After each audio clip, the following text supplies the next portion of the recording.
আসসালামু আলাইকুম। আমি আছি এখন ছোট ফেনী নদীর ফেনী-সোনাগাজী অংশে। এটি বাংলাদেশের দক্ষিণ-পূর্বাঞ্চলের কুমিল্লা, ফেনী ও নোয়াখালী জেলার একটি নদী। নদীটির দৈর্ঘ্য ১১২ কিলোমিটার, গড় প্রস্থ ১৪৭ মিটার এবং নদীটির প্রকৃতি সর্পিলাকার। নোয়াখালীর কোম্পানীগঞ্জের মুসাফুর রেগুলেটর নদীগর্ভে বিলীন হওয়ার পর ছোট ফেনী নদীর অব্যাহত ভাঙনে ফেনীর সোনাগাজী উপজেলার মানচিত্র দিন দিন ছোট হয়ে আসছে। ফসলি জমি, ঘরবাড়ি, রাস্তাঘাট ও শিক্ষা প্রতিষ্ঠান নদীগর্ভে বিলীন হয়ে যাচ্ছে। ভারতীয় বন্যার পানিতে ২০২৪ সালের ২৬শে আগস্ট রেগুলেটরটি নদীগর্ভে বিলীন হয়ে যায়। এতে নতুন করে সমস্যা সৃষ্টি হয়।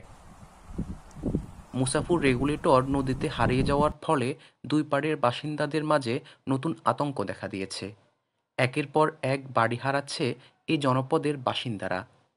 নোয়াখালীর কোম্পানীগঞ্জ ও ফেনীর সোনাগাজী উপজেলাকে বাঁচাতে হলে মুসাফুর রেগুলেটরটি দ্রুত সময়ের মধ্যে নতুন করে নির্মাণ করতে হবে। অথচ কিছুদিন আগেও এর প্রাকৃতিক সৌন্দর্যে আমরা মুগ্ধ হতাম। নদীর প্রাকৃতিক দৃশ্য, বিকেলের হিমেল হাওয়া, নদী ভ্রমণের আনন্দ, পাখির কলতান, মাঝির গানসহ মনোরম নানান দৃশ্যে সাজানো ছিল এই ছোট ফেনী নদী।